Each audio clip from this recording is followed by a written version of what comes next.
looking for it all night. Pop usually wins, except when it doesn't. In the 70s, even the biggest names took swings that missed.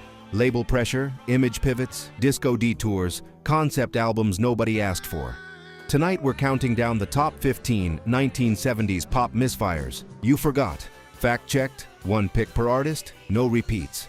Not to dunk on legends, but to show what happens when momentum, marketing, and music collide. Stay for number 14, where a former Beatle chases the dance floor. At number 13, a superstar couple proves chemistry on paper isn't the same as chemistry on tape. Number 12 finds the Bee Gees in a strange in-between before their comeback explodes. At number 7, California Sunshine heads to a university studio and loses the plot. Number 6 is Wings' big-budget gamble that didn't stick. Number 2, contract drama stalls a pop queen. And number 1, a beloved duo goes cosmic and splits the room. By the end, you'll know why these records stumbled, what they still get right, and how some flops quietly set up the next classic. Quick question before we roll. Which 70s pop misfire do you secretly defend? And which one do you skip every time? Tell me below, and let's go 15 to 1. Well, well, well. Oh, well. Oh, well. Well, well, well. A protest record that wanted to be a newspaper. Lennon and Yoko Ono take headline issues, prison reform, women's rights, immigration fights, and set them to rock, boogie, and chantable choruses with the bar band punch of Elephant's Memory. How the hell we could get things done? Well, well, well. The live bonus with Frank Zappa adds more volume than focus. The danger wasn't the politics, it was the speed. Songs written to the week's headlines can feel thin once the week is over. Melodies that once floated now march. The wit that lifted Imagine is harder to find. And neither one of us knew just why. Still, the conviction is real, and you can hear a man trying to use fame for something larger than himself. Misfire or not, it's a window into how messy it is when art races the news. Do you judge this album by its songs or by its intent? If you strip away the headlines, which track still stands up for you? Hey, Pop Lore family. Did you know only 1% of viewers are subscribed? If you love deep dives into pop legends, forgotten gems, and the stories behind the songs that shaped generations, hit that subscribe button right now. And don't forget to turn on LL notifications so you'll be the first to know when we premiere our next video. It's free, it helps Pop Lore grow, and it makes sure you never miss a single countdown or music story. Let's build this community together. But baby, when you came my way, I thought I found perfection. A Beatle goes to the disco. Ringo leans on sleek grooves, string swirls, and late 70s club tempos, with covers like Drowning in the Sea of Love, pointing the way. The problem isn't effort. He's all in. It's fit.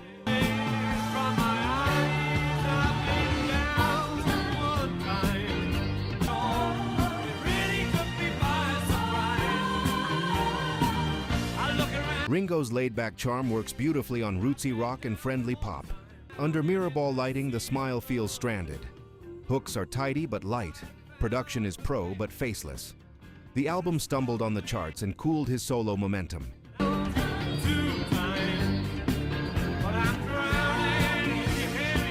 And yet, there's a curious bravery here. A household name risking embarrassment to meet the moment instead of hiding from it. If you could rebuild Ringo IV, would you keep the disco pulse but swap in grittier players? Or ditch the dance floor and go back to rootsy rockers that suit his voice? I'll be old, I'm so lonely. On paper, star couple, Southern soul grit meets pop steel. On tape, a tug of war. Gregg brings a worn-in blues feel, Cher brings radio-ready power, and the band tries to glue it together. Red and blue, crying over you. The material sits in a strange middle, too polished for Allman diehards, too bar band for pop radio, and the chemistry that worked in tabloids doesn't quite translate in headphones. Reviews were harsh, sales were soft, and the tour was short. Honey, just a breeze.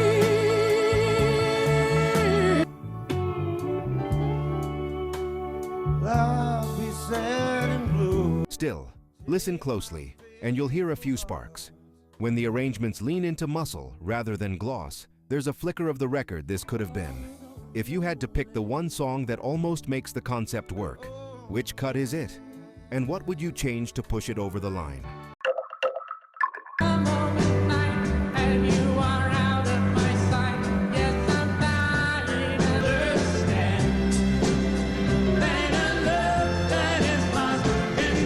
The bridge nobody remembers. Before Main Course and the disco boom, the Bee Gees teamed with producer Arif Mardin to toughen the rhythm section and tilt toward R&B.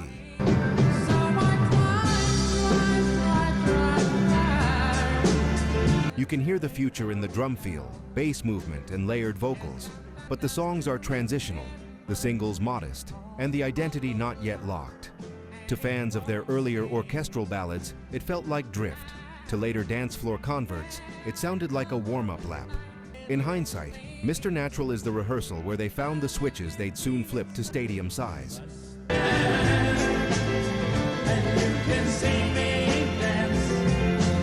It missed the charts in a big way, but it taught the band how groove could carry their harmonies.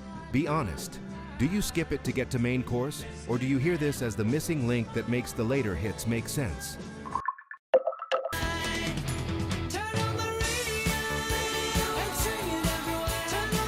From teen idol tartan to power pop hopefuls. With a new lead voice and a clean guitar-forward sound, the Rollers tried to step out of their own shadow. The songs chase radio with sharp choruses and tighter playing, but the marketplace had moved on, and the band's brand was still stuck to yesterday.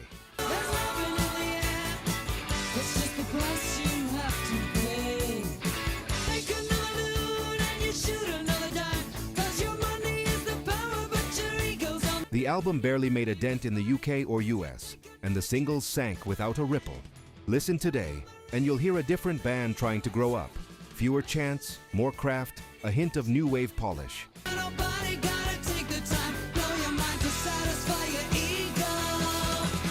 It's a respectable reset that arrived one season too late. If this record had been released by a new name, no teen idol baggage, do you think the same tracks would have earned a second listen?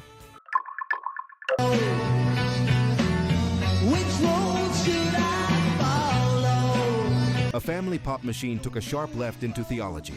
The plan is a sincere, full album exploration of the Osmonds' Latter-day Saint beliefs, temptation, faith, redemption, set to ambitious pop rock with prog touches, fuzz guitars, and choir-like harmonies.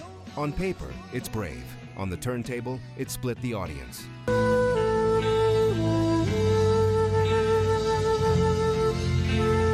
The kids who came for bubblegum hooks and choreographed smiles suddenly faced parables, key changes, and lyrical Easter eggs about doctrine. There are bright spots. Tunes like Let Me In prove they could fold spiritual content into radio form. But the record asks casual fans to follow a narrative rather than chase singles. A concept album based upon our philosophies about life. Where did I come from? Look around. Now that I know. The misfire wasn't effort, it was fit. The Osmonds tried to be a concept album band just when their listeners still wanted posters and choruses. If you could reissue the plan for new listeners, would you present it straight? Full concept, start to finish? Or build an EP of 5 strongest cuts to win skeptics first?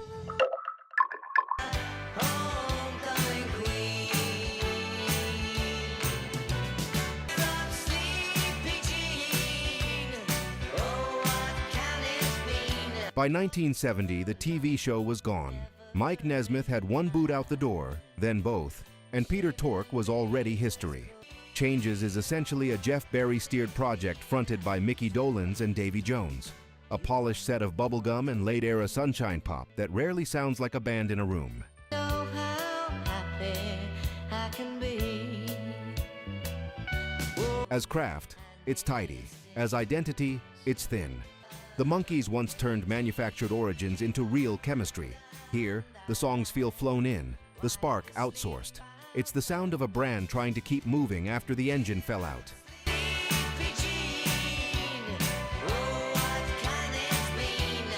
Ironically, that professional sheen makes it a fascinating time capsule. The last gasp of 60s pop formulas before the 70s hardened around singer-songwriters and album rock. If you could add one Nesmith song and one Torque performance to Changes, which flavors would rescue the album's personality? I've been forever dreaming of at last. The end of the Motown chapter, written in disco gloss and label pressure. You can hear the group searching, remnants of their hyper-tight early sound, new four-on-the-floor rhythms, and ballads that hint at Michael's maturing voice. A paradise, it came today, whoever came today. But the album feels like a hallway between two houses. Motown's control on one side, the creative freedom of the Jacksons' epic era on the other. Strong players, slick mixes, singles that should have landed bigger, yet the center wobbles.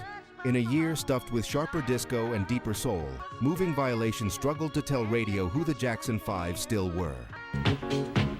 Ooh, look in my eyes and see how much I want you.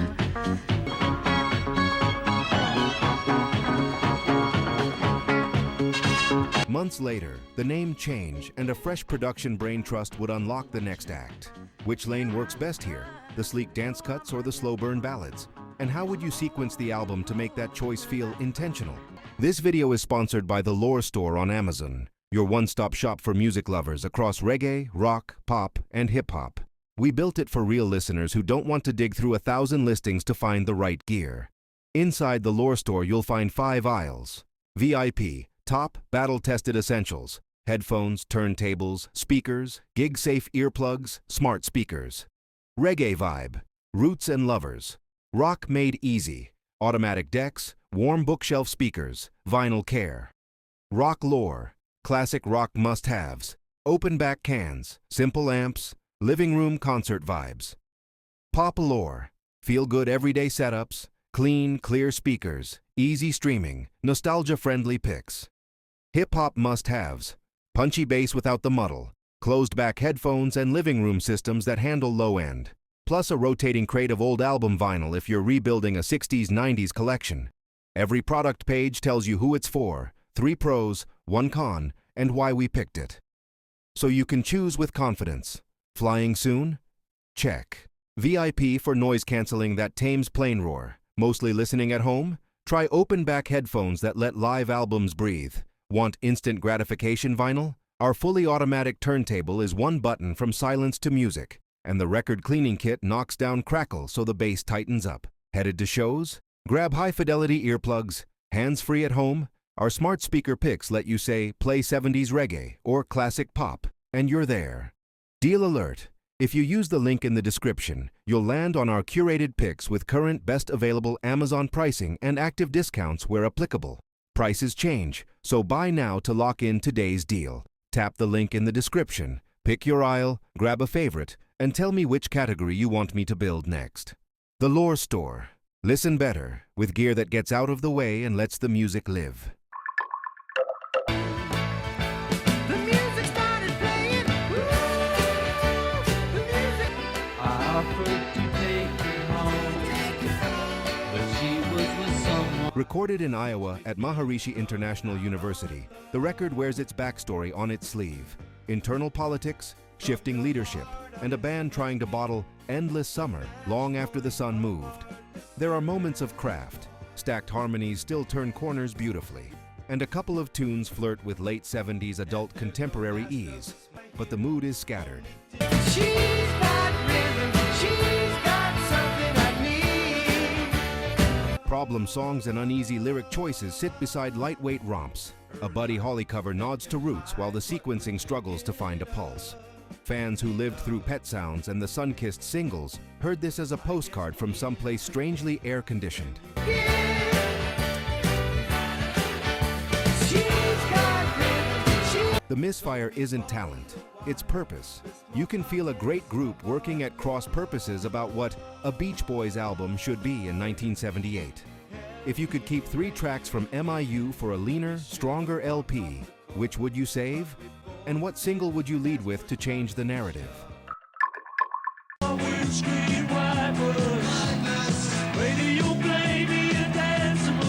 A high-budget pivot aimed at the late 70s moment. Leaner, tougher, a little punk new wave electricity, and a grand rockestra summit pulling in a stage full of rock royalty.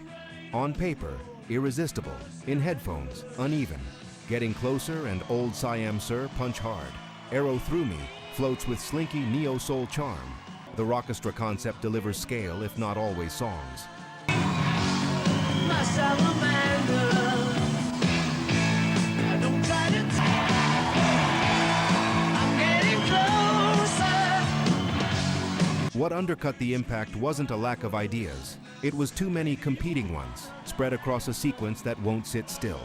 Compared to the bulletproof mid-70s Wings run, this felt like an audition reel for 3 different albums. Well, when will we be there?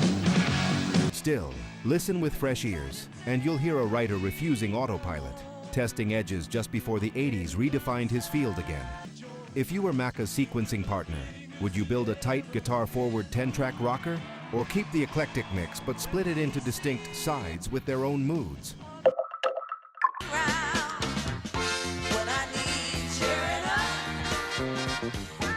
A famous name trying to start a new chapter. By 1975, the post-Diana Ross lineup had real voices. Mary Wilson's warmth, Sherry Payne's bite, Cindy Birdsong's blend, but the brand still carried a 1960s shadow. This self-titled set tries to bridge eras, sleek mid-70s arrangements, club-friendly grooves, and a couple of big confident vocals that deserved more daylight.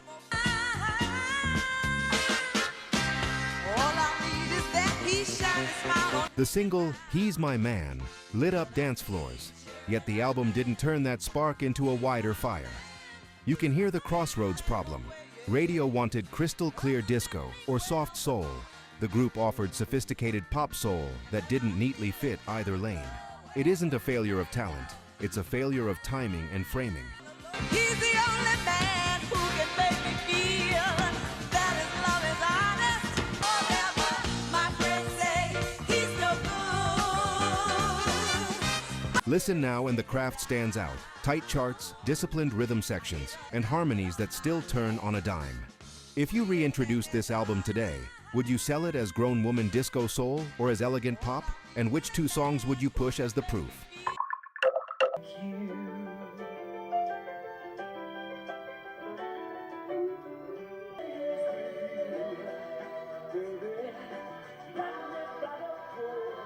The last chapter of a TV-born phenomenon.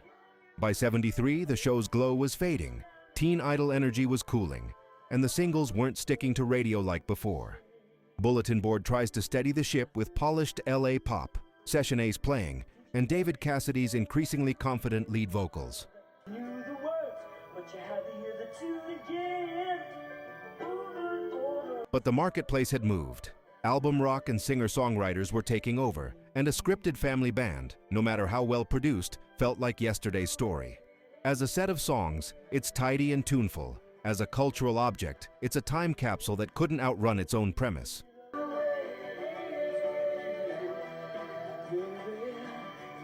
That's why it's a misfire.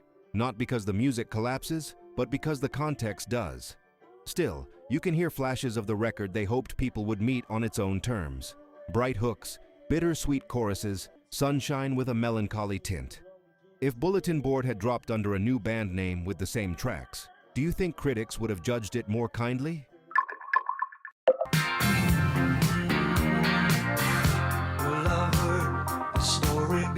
An artist between eras, with good songs in his pocket and the big comeback just 1 year away. Greenlight is leaner and more modern than Cliff's mid-70s work. Clean guitars, radio-tight arrangements, melodies that aim at daylight rather than nostalgia. It's the sound of a veteran choosing to compete instead of coasting. A sign to stop my head turning. But all I have. And yet, it underperforms. Why? Partly timing. The UK pop field in '78 was crowded with punk's aftershock and new wave sheen. Partly story. Listeners weren't primed for a Cliff reinvention until a blockbuster single, We Don't Talk Anymore, reset the narrative in '79. In hindsight, Greenlight feels like the on-ramp. Solid, sometimes sparkling, but overshadowed by the highway that followed. Searching for a green light. The misfire isn't quality, it's momentum.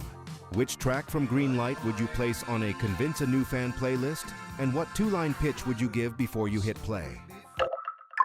No limit on love at all. It can always get better. The calm before the supernova.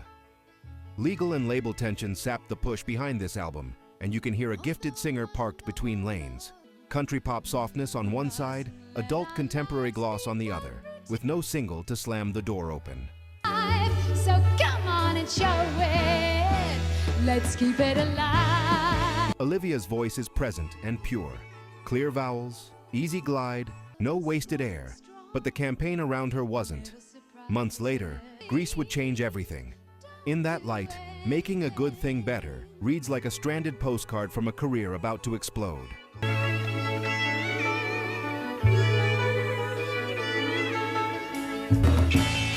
Make it so much better.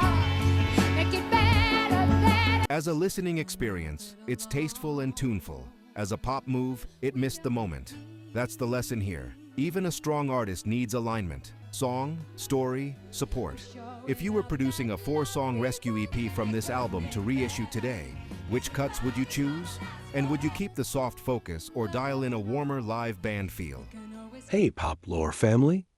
Did you know only 1% of viewers are subscribed? If you love deep dives into pop legends, forgotten gems, and the stories behind the songs that shaped generations, hit that subscribe button right now. And don't forget to turn on LL notifications so you'll be the first to know when we premiere our next video. It's free, it helps Pop Lore grow, and it makes sure you never miss a single countdown or music story. Let's build this community together. Thing to do. Run and find the one who. Funny, but it seems that it's the only. Two of pop's most precise craftsmen step off their familiar path. Karen and Richard aim for range, the widescreen novelty and wonder of calling occupants of interplanetary craft, a sleek West Coast pop tune in All You Get From Love Is a Love Song, and a big theater cover that tests how far their sound can travel. Feel is come and gone before. What's undeniable is the performance level, Karen's control and empathy, Richard's arranging brain, the studio discipline that keeps every note in its lane. What's arguable is cohesion. Passage feels like a portfolio, audition pieces for different futures, rather than a single shared mood. Fans who loved the intimate, finely brushed Carpenter's aura heard ambition that sometimes outran identity. Radio wanted one clear lane.